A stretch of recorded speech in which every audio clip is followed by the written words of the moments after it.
pour être sûr qu'on a déjà laissé prise la future, et on a déjà laissé prise aussi du passé, et bien établir dans l'ici.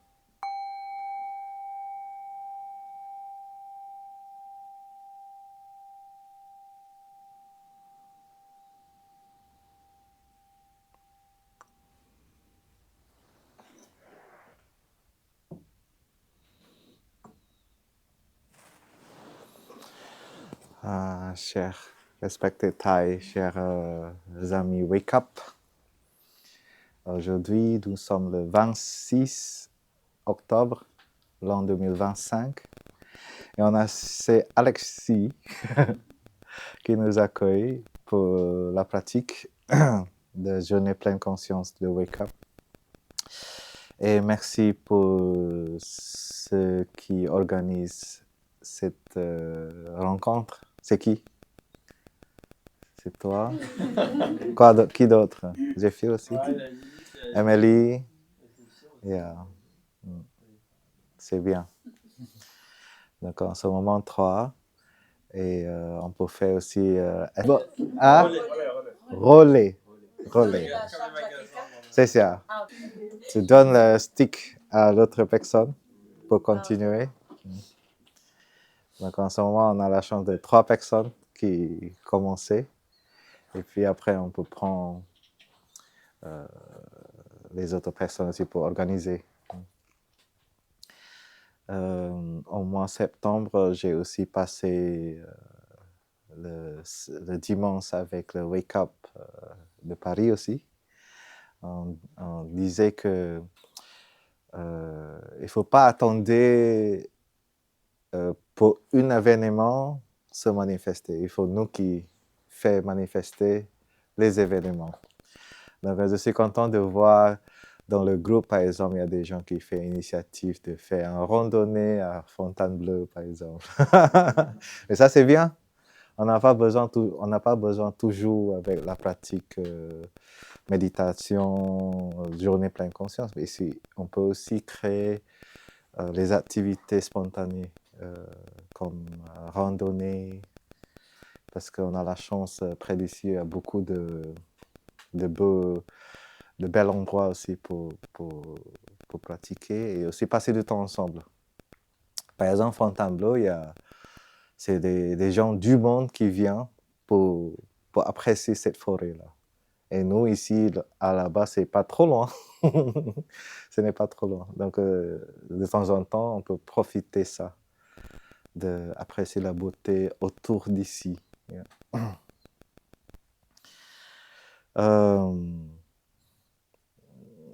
Ou bien rencontre dans un restaurant, on se rencontre, manger, prendre le repas ensemble, quelque chose comme ça. Moi, je sais qu'il y a quelques personnes aussi souvent passées, c'est Barbara, par exemple, de prendre le déjeuner, le dîner, juste être ensemble. Parce que je sais qu'il y a des amis qui ont le restaurant aussi ici. Qui a le restaurant ici? Je sais que le restaurant des chats, par exemple. Donc, on peut faire cette rencontre, tous les différentes rencontres. On n'a pas besoin de faire que la pratique, rencontre pratique. Donc, ça, c'est l'esprit de Wake Up qu'on peut vraiment trouver l'autre moyen. Tu peux trouver un endroit pour t'installer.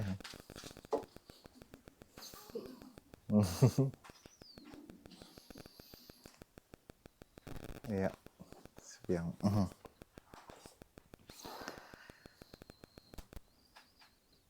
Donc, pour moi, maintenant, si on voit la situation dans la société en ce moment, et en fait, on est en train de changer le mode de vie individuel à la communauté. À la communauté. J'ai entendu beaucoup des gens qui font initiatives communautaires et activités communautaires. Et ça, c'est bien. On n'a pas besoin d'une seule façon pour avoir toutes les diversités, moyens de présenter la possibilité de changer notre mode de vie individuel à quelque chose d'autre. Donc, peut-être on a une idée, cette idée-là, on n'a pas besoin d'attacher à cette idée aussi, on garde cette idée ouverte et on est ouvert pour toutes les possibilités, on est juste essayer de faire quelque chose et on va voir parce que pour transformer l'individualité, on ne sait pas quoi. C'est pourquoi il est dans le futur encore. Donc, on n'a pas besoin de tout trop penser, mais on fait des choses dans le moment présent. Par exemple, pour faire cette rencontre, c'est déjà une manière de casser une période de temps, un jour, un demi-jour d'individualité. On casse cette mode de vie. On interrompt cette mode de vie. Ça donne quoi? On ne sait pas. Parce que la transformation, c'est dans le futur. On n'a pas besoin de trop penser dans le futur. Mais ça, aujourd'hui, on a cette capacité de faire quelque chose. On peut transformer des choses aujourd'hui. On doit faire la transformation aujourd'hui. Donc ça, c'est l'esprit de transformer ce qu'on veut transformer, soit la vie collective dans la société, soit notre vie privée, c'est la même chose. C'est nous qui doit faire toutes petites choses dans l'ici et maintenant. Bien sûr, on a tous avoir le rêve de l'avenir. Si vous n'avez pas encore, il faut avoir une rêve de l'avenir. Parce que souvent, dans la pratique, on parle beaucoup de moment présent et on est oublié qu'on a aussi le futur. Ça, c'est pas bon aussi.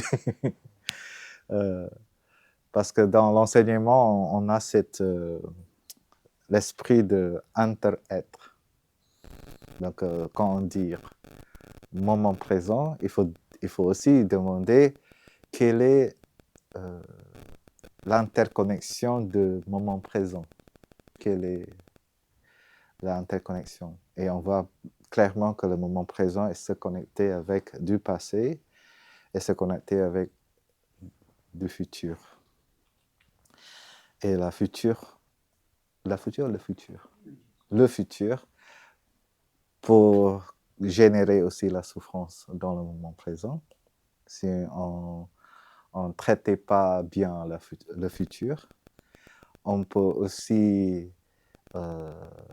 souffrir du passé dans le moment présent. Donc le moment présent, c'est bien connecté avec du passé et le futur.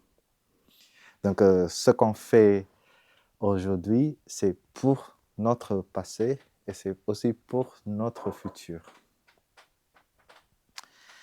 Et le futur, il a besoin de tranquillité et de stabilité aujourd'hui afin de pouvoir avoir les bons futurs. Et le passé, c'est la même chose. Peut-être on n'est pas tous à avoir les bons passés, mais on peut transformer le passé de maintenant. Par exemple, si vous avez, comment on dit, un petit cut, blessure, coupure, Si vous traitez bien aujourd'hui, vous pouvez guérir le passé. Hier, vous pouvez guérir hier parce que vous coupez coupez les légumes, par exemple. Et on peut bien soigner aujourd'hui pour guérir le passé et amener à le futur. Donc ça, c'est le moyen de penser à l'image que je peux donner, comment on peut voir l'interconnexion entre le présent, du passé et le futur. Et puis après, selon l'idée de l'individualité, et comment on peut transformer à la non-individualité, c'est encore dans la période de, en anglais c'est pregnancy, comme on dit. Hein? Dans le process de, comment on dit? La grossesse. La grossesse de non-individualité. Donc, nous, on est tous les parents qui doivent prendre soin de cet embryo de non-individualité. Et on doit voir quelle est l'opportunité de changement. Organiser un événement comme ça, c'est un de beaucoup manières de transformation de individualité. Et d'autres choses aussi, si on voit par exemple aujourd'hui la rencontre comme ça, c'est encore dans la perception, dans la vision que ça c'est une rencontre spirituelle par exemple. Mais comment on peut aussi transformer selon la culture locale française. Si rencontre spiritualité, ce n'est pas trop mode de vie de tout le monde, et comment on peut aussi amener ce type de rencontre d'être la rencontre culturelle, par exemple. Parce que la rencontre culturelle, c'est plus adapté. Ça, c'est aussi un changement social qu'on peut le faire. Parce que les activités culturelles, plus en plus, c'est déjà diminué. Je me sens que les activités culturelles, aujourd'hui, ça a diminué petit à petit. Quand les activités culturelles se diminuaient, c'est-à-dire individualité augmentée.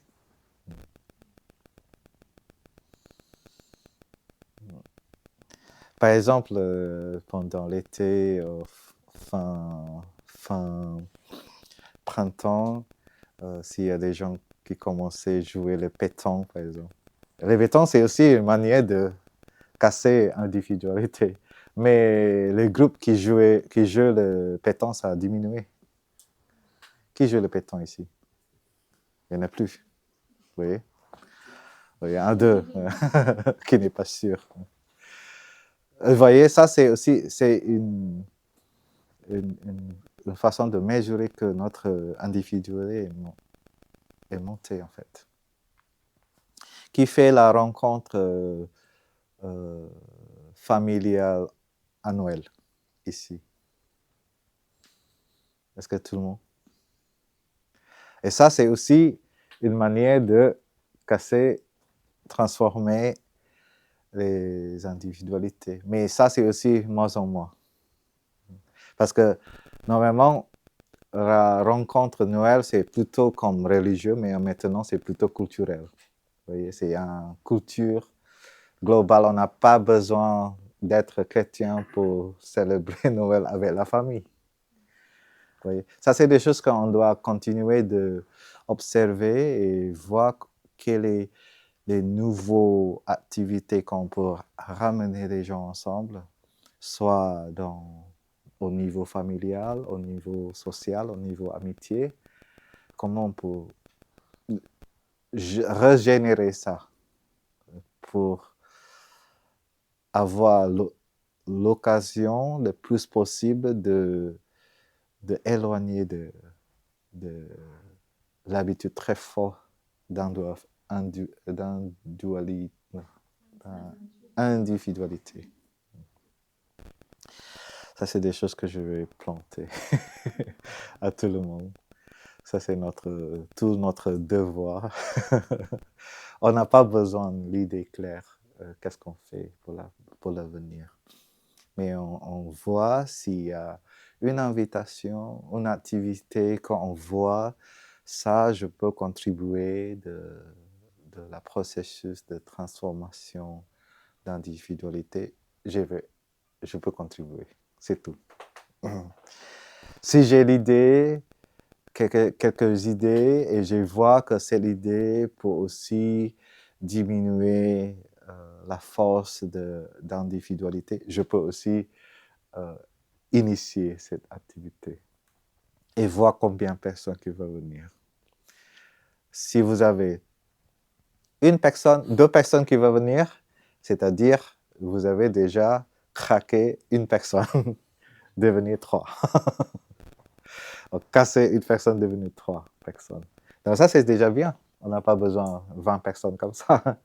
3 personnes, c'est déjà bien aussi. Donc, faire la rencontre comme ça, on n'a pas besoin trop d'organisation aussi. Donc, une fois qu'on se rencontre comme ça, on fait toutes petites choses.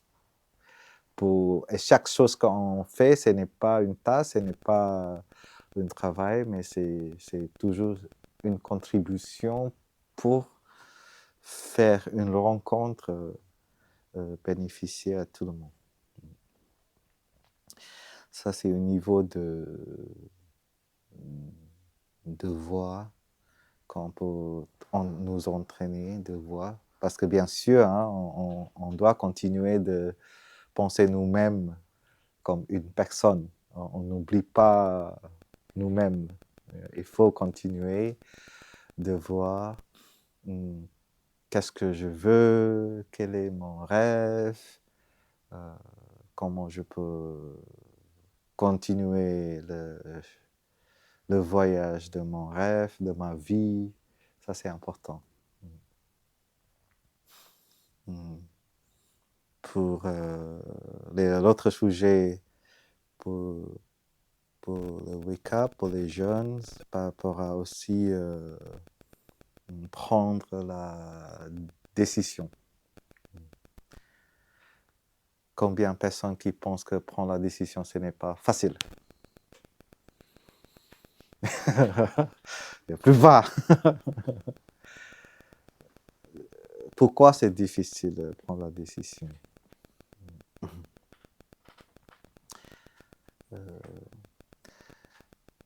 Prendre la décision, c'est difficile. Si beaucoup du monde qui pensait prendre la décision, c'est difficile, c'est normal. C'est parce qu'on prend quelque chose pour la future. Et le futur, c'est, en anglais, il s'appelle The future is unknown, comme on dit en français. Inconnu. Yeah. Parce que le futur, c'est inconnu. Et pour prendre la décision pour quelque chose qu'on ne connaît pas, c'est difficile, c'est normal. Mais il faut prendre la décision parce que sinon,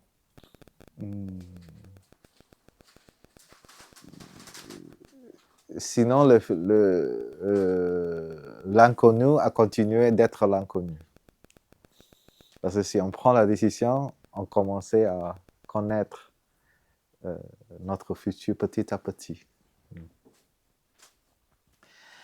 Et j'ai toujours dit à moi-même que la décision, n'importe quelle décision que je prends, c'est toujours les bonnes décisions. Par exemple, si j'ai 2 choix que je dois choisir, c'est-à-dire ces 2 choses, c'est important. Si c'est que un, c'est facile. Je n'ai pas besoin de choisir. Si j'ai 2 choses, c'est-à-dire ces 2 choses, c'est important, c'est également important, c'est-à-dire n'importe quelle décision que je choisis, c'est important. soit là et soit là, c'est important. Si j'ai 3, c'est encore mieux. Parce que j'ai 3 choses importantes. Si j'ai 4 choses importantes. C'est-à-dire, j'ai plus la liberté de choisir parce que j'ai 4.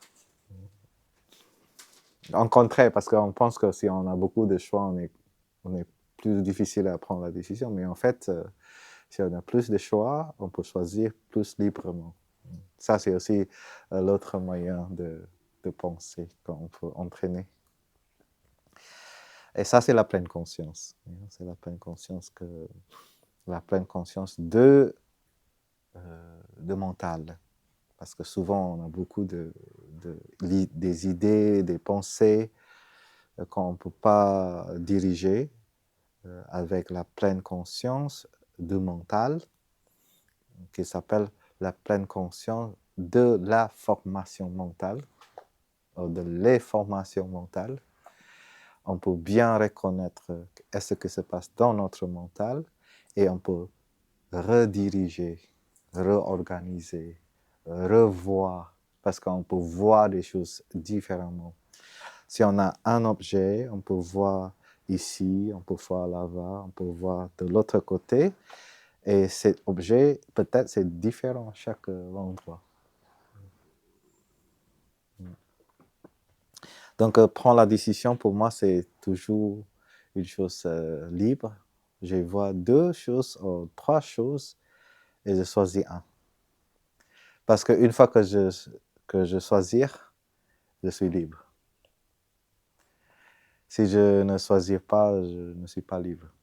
Je suis dans le carrefour et je ne sais pas comment continuer le chemin parce que je ne sais pas si tout droit, ou à gauche ou à droite, on ne sait pas. Et là, c'est le plus pénible parce qu'on est bloqué. Et je prends la décision et puis je suis le chemin sans avoir besoin de trop contrôler aussi. J'ai fait mon meilleur, j'ai planifié ce que je dois faire, c'est tout. Et puis après, je vais voir où je vais passer, où je vais rencontrer des choses. Si je ne me sens pas bien, j'ai fait un rond-point. Parce que la vie est libre. Je dis ça aussi parce que la plupart de vous êtes encore jeunes. Ça, c'est la privilégié de la jeunesse. On a beaucoup de ronds-points. Si vous êtes 80 ans maintenant, c'est plus difficile pour trouver rond-point. Donc, on a toutes les opportunités de rond-point dans notre vie et on doit garder ces ronds-points parce que tous les ronds-points, c'est notre liberté de choisir. Si on ne se sent pas bien de notre décision, on donne un petit peu de temps de voir et si on n'est pas content de ce qu'on est choisi, on peut faire un rond-point et aller à l'autre sens. Parce que la vie, c'est libre. Et puis, notre mental, la formation mentale est illimitée. Donc, les idées dans notre mental, c'est illimité. Donc, on peut continuer toujours créer les images, les idées.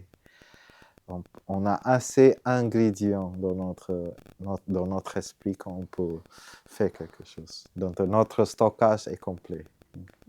C'est comme la maison, si votre stockage est complet, vous pouvez faire beaucoup de choses, vous pouvez cuisiner beaucoup de choses, vous pouvez faire le gâteau et tout, parce que tous les ingrédients sont disponibles. Dans notre conscience mentale, on a cette chose-là, c'est complet. Tous les ingrédients, c'est complet. Ce qu'on est bloqué normalement, c'est parce que on est trop occupé, qu'on n'est jamais arrivé à le stockage. Par exemple, si vous planifiez, est-ce que ces gâteaux c'est bon, est-ce que ces gâteaux c'est bon, est-ce que ces gâteaux c'est bon, et après vous avez 10 recettes de décide et vous ne décidez pas, et vous jamais arrivé à le stockage. Si vous êtes jamais arrivé à le stockage, vous n'avez pas l'opportunité de récupérer les ingrédients, donc le gâteau est jamais là. Donc, prendre la décision, c'est vraiment important pour nos idées et continuer, récupérer ce qui a besoin, les ingrédients et tout. Si vous n'avez pas cet ingrédient, demandez votre voisin s'il a quelque chose. Hein. Vos amis, téléphonez, est-ce que vous avez les farines, la farine Et vous vraiment avoir la concentration et focus et faire ce que vous pouvez faire et de ne pas faire ce que vous ne pouvez pas faire en ce moment. Ça, c'est important. Et ça, c'est aussi une mindfulness, c'est une pleine conscience de gérer notre projet. Il y a beaucoup de jeunes, il y a beaucoup de projets. On a beaucoup de projets. Donc, quand on procède à notre projet, il faut voir ce que je peux faire. On peut aussi faire la liste de ce que je ne peux pas faire. S'il y a des choses que je ne peux pas faire, il ne faut pas le faire. Des choses que je peux faire, il faut le faire. Donc ça, je peux dire que ce que je peux, c'est mon pouvoir. C'est le pouvoir que j'ai. Donc c'est important de faire l'inventaire intérieur. Qu'est-ce que je peux faire?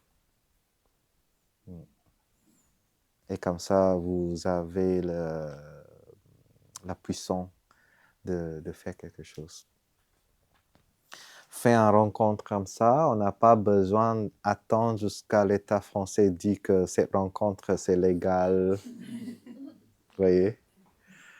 Que c'est dans le système, l'État français. On n'a pas besoin d'attendre jusqu'à ce jour-là pour faire une rencontre comme ça. Donc, dans notre vie, il y a aussi, au niveau personnel, on peut dire niveau privé, aussi niveau politique, une politique légale, par exemple. Donc, souvent, j'ai séparé aussi ces deux choses. Quelles sont les choses que je peux faire sans avoir besoin d'attendre de changement dans dans la loi, par exemple. Et qu'est-ce que ces choses que je peux faire pour réaliser ce que je veux dans ma vie sans avoir besoin d'attendre trop. Bien sûr, on doit encore faire le moyen qu'on peut garder toutes les choses qu'on fait, les activités qu'on fait, on fait notre meilleur d'être légal. Et comme ça, on est aussi avoir la paix pour faire notre activité. Mais il y a des choses on ne peut pas attendre. Par exemple, si on voit déjà individualité contribuer beaucoup de la souffrance dans la société, il ne faut pas attendre jusqu'à le changement de société pour vivre heureuse. Là, on peut vivre heureusement dans le moment présent, dans l'ici et maintenant, sans avoir besoin d'attendre jusqu'à le changement. Parce que nous, on est des êtres humains, on est encore dans le processus d'évolution. On n'est pas encore parfait. Donc ça aussi, on a besoin de patience de tout le monde, d'attendre le changement des humains, être plus sage. En ce moment, on est encore singe, pas encore sage. Et on apprend ensemble comment d'être sage. Et la sagesse est là, en nous. On n'est pas encore se développer collectivement dans le processus. Hein. Donc, c'est pourquoi il y a encore beaucoup de discrimination, il y a encore beaucoup de violence. C'est parce qu'on est encore dans le processus d'évolution, comme les êtres humains. Mais quand on compare avec du passé, on a déjà beaucoup avancé. Beaucoup avancé.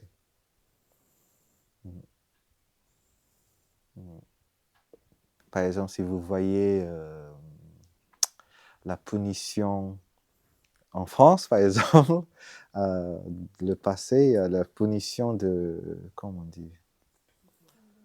Hein?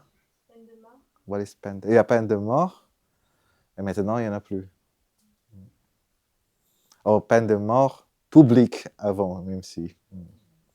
Et maintenant, on a déjà avancé notre civilisation, notre sagesse, de ne pas faire cette violence devant tout le monde, par exemple. Donc, mais il faut attendre, parce que notre mental, c'est très lent. Même si vous voyez, si vous entrez au soi-même, vous voyez combien les habitudes, l'énergie et l'habitude qu'on a, pour changer l'énergie et l'habitude, c'est déjà difficile. Mais il faut continuer de donner les éléments de changement pour être capable de changer complètement. Mais il faut vraiment avoir beaucoup de patience, de transformation. Mais donner les éléments de transformation, il faut continuer. Sinon, la transformation, ce sera trop long. Donc, la pratique, c'est comme ça. La pratique de pleine conscience, c'est exactement ça. Donc, c'est la pleine conscience, la méditation, ce n'est pas que le zen. On ne peut pas forcer d'être zen, parce qu'il y a une condition de ne pas nous laisser être zen. Hein. La situation, il y a une situation qu'on doit en colère, on doit en colère. C'est une situation qu'on doit irriter, on doit irriter aussi. Mais on est là avec notre mental, on est là pour notre corps, pour notre esprit, et prendre soin de notre corps et de notre esprit. Voilà, je crois que ça suffit. Je parle trop. Merci beaucoup de votre écoute. Maintenant, c'est presque 1 heure. On n'a que 7 minutes. Je ne sais pas s'il y a une question, 2 questions brûlées que vous voulez poser. Vous pouvez aussi poser. Sinon, on termine ici. Yeah. Donc vous dites qu'il faut cultiver la patience, que c'est très important de ne pas être trop pressé pour que l'humanité elle change, que la société elle change. Comment on fait pour gérer ça par rapport à l'urgence de toute la situation mondiale, que ce soit par rapport au réchauffement climatique, qui nous demande d'aller très rapidement. On nous dit il nous reste 3 ans, il nous reste 5 ans pour changer les choses. Comment on fait pour être patient alors qu'il faut aller vite pour changer les choses? Il y avait une conversation entre le Bouddha et un roi. Donc, dans cette conversation, le Bouddha présentait une situation qui s'appelle trop tard. Trop tard, c'est vraiment trop tard. Et même si le Bouddha présentait une situation qui est trop tard, et le roi encore avoir une réponse. Donc ça aussi, il faut entraîner comment on peut gérer des choses trop tard. Donc le Bouddha présentait comme ça. Parce que le Bouddha parlait avec le roi, parce qu'ils sont la même âge. En ce moment, ils sont déjà 70 ans en ce moment-là. Donc ils sont tous les deux vieux. Ils s'assoient ensemble et le Bouddha dit, cher roi, nous avons déjà 70 ans. Et pourquoi vous êtes encore très occupé? Et il dit qu'il y a beaucoup de choses à gérer. Je ne peux pas laisser tous. Je dois continuer de gérer.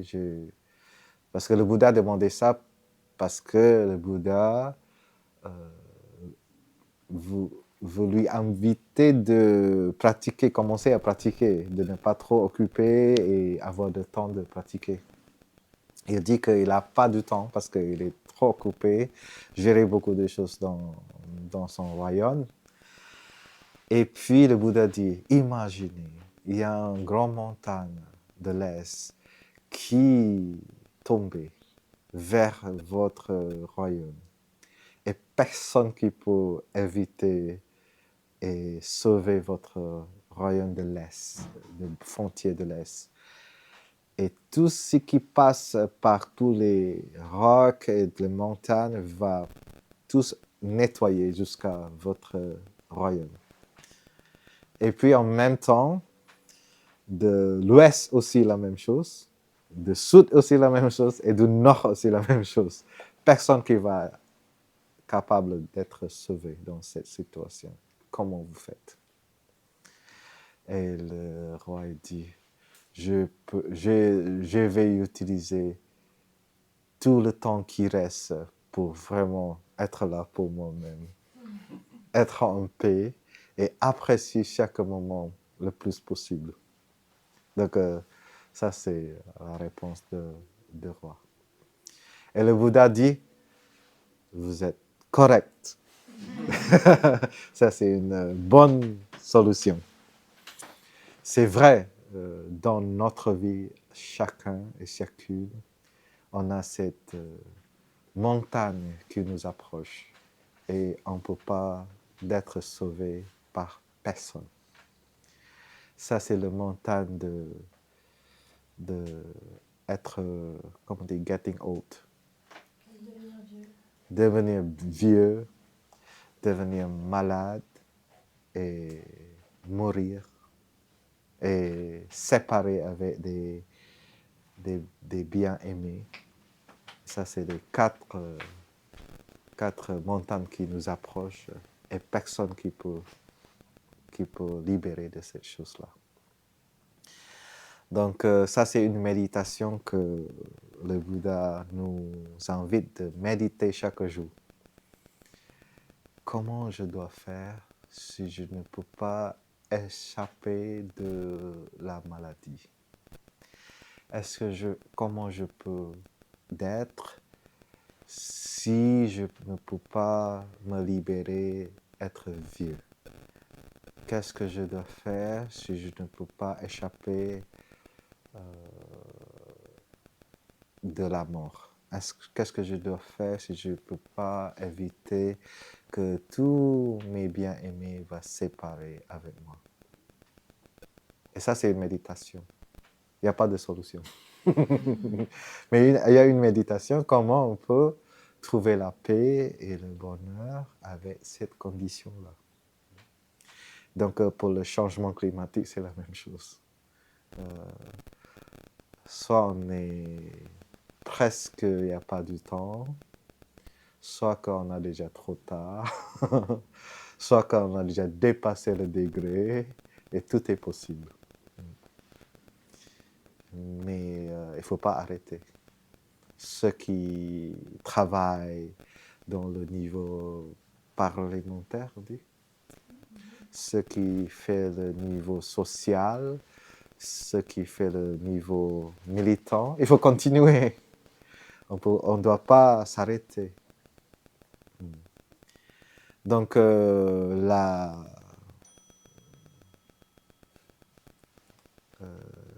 reverse, comme on dit en français.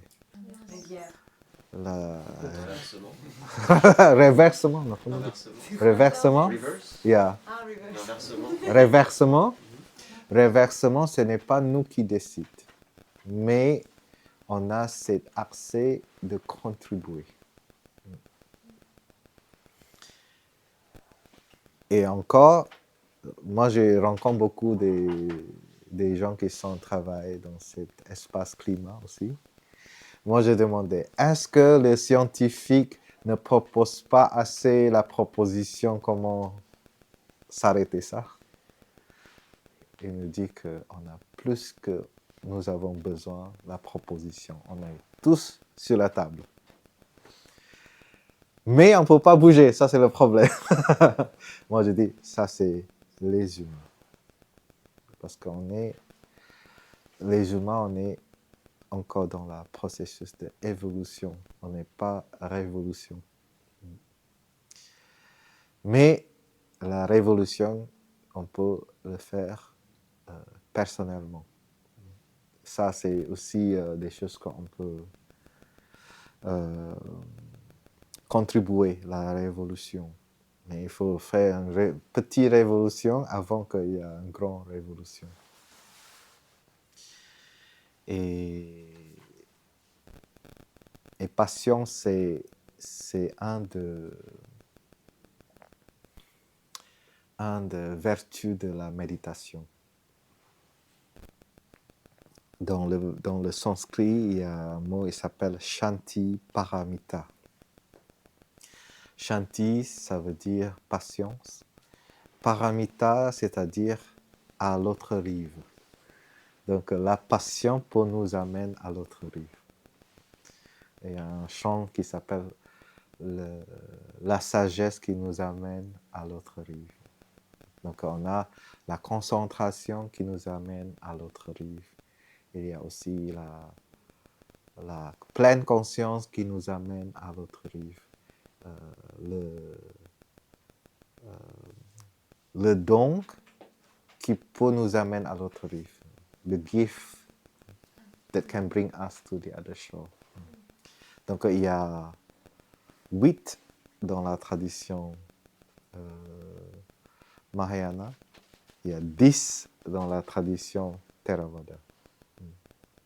Donc il y a 8 moyens de nous amener à l'autre rive. Un de l'élément, c'est la patience.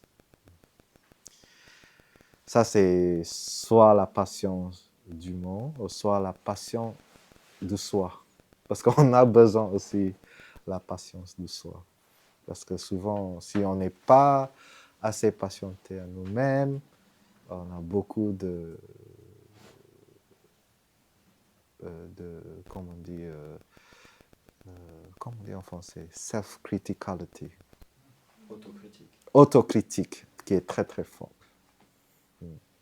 Donc ça, c'est important de générer cette énergie d'être patient en nous.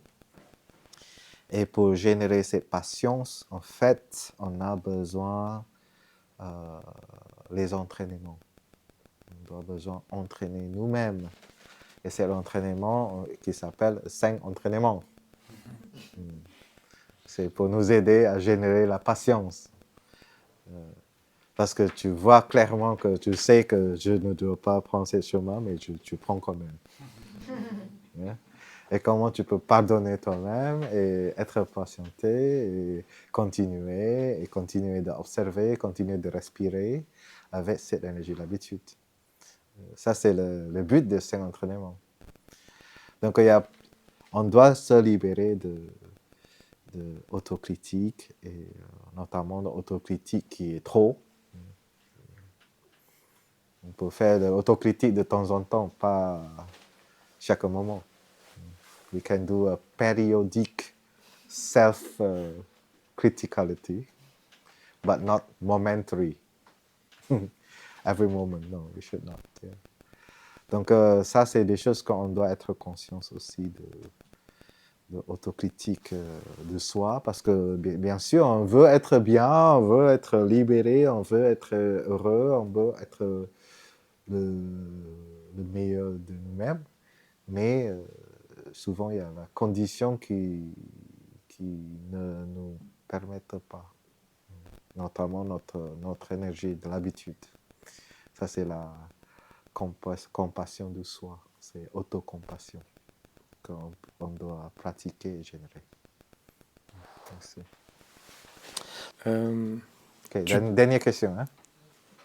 Allez, salut. Tu parlais de le besoin de communauté, mais tu as aussi parlé du fait de rester individuel aussi. de pas se fondre dans la communauté. Aujourd'hui, peut-être il y a beaucoup d'individualisme, mais peut-être qu'avant il y avait trop de communauté et pas assez d'expression de l'individu. Hmm. Comment tu vois cet équilibre? Est-ce que tu peux parler un peu plus de...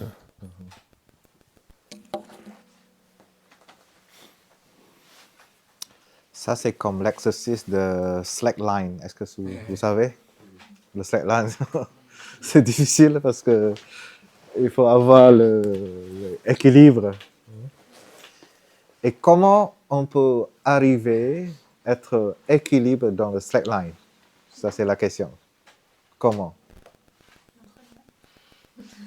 On marche doucement. Hmm? On marche doucement. Est-ce que si vous marchez doucement, vous avez équilibre directement? Non. Tout le monde savoir qu'est-ce que c'est cette slackline. Yeah. Comment? Je ne vois pas jusqu'à aujourd'hui.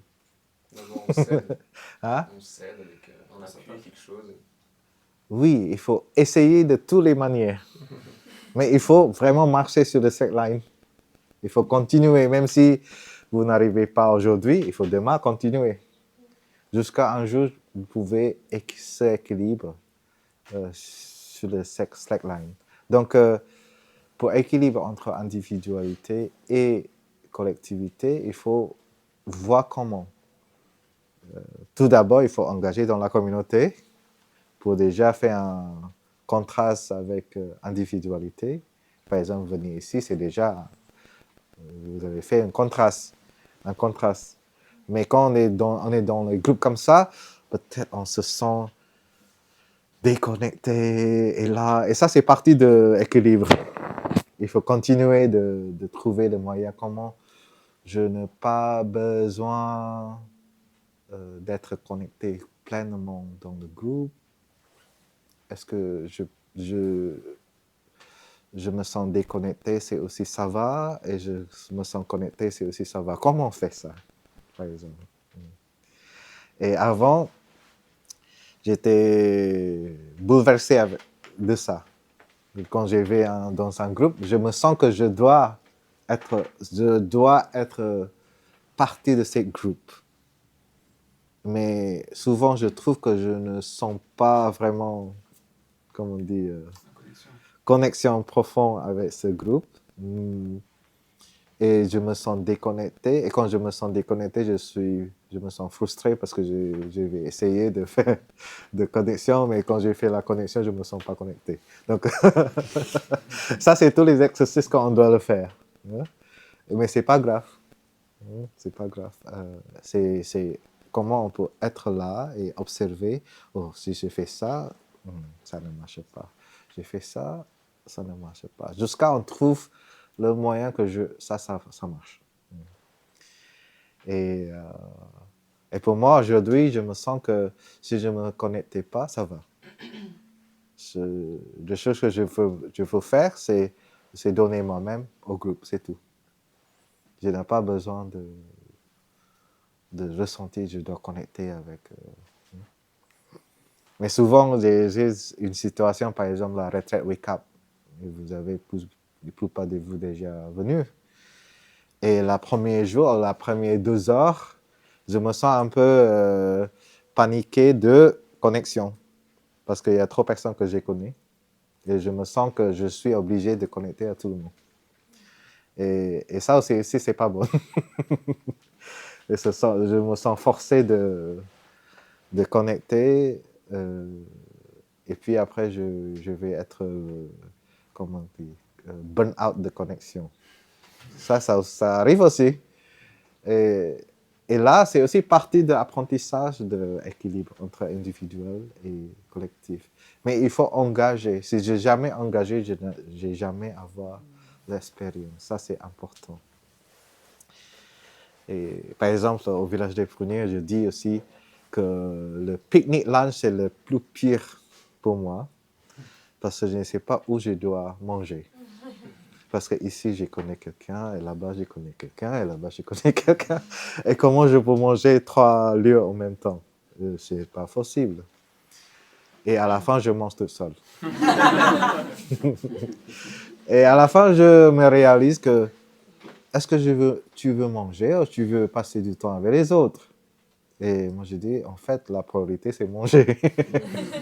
Et après, je m'assois, je mange tout seul. S'il y a des gens qui viennent, moi, j'accueille. Je l'accueillir.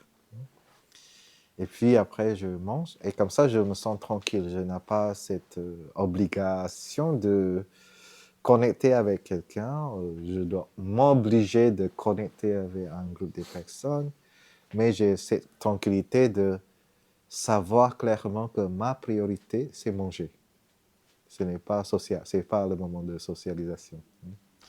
Et, et je mange avec tous les contentements, avec les plats délicieux dans mon bol. Et là, je peux apprécier le repas pleinement. Donc là, tout ça, c'est partie de la pratique de l'équilibre. Donc, individualité communautaire, c'est une pratique, c'est un apprentissage qu'on doit toujours essayer. Et on a besoin, la communauté, pour apprendre ça.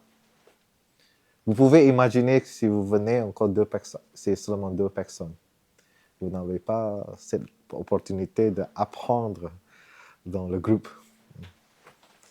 Donc, c'est pourquoi dans la communauté pratique comme ça, on a cette sécurité d'expérimenter toutes les choses pour comprendre nous-mêmes et aussi pour comprendre la communauté. Merci. Je vais inviter 300 Claus pour terminer.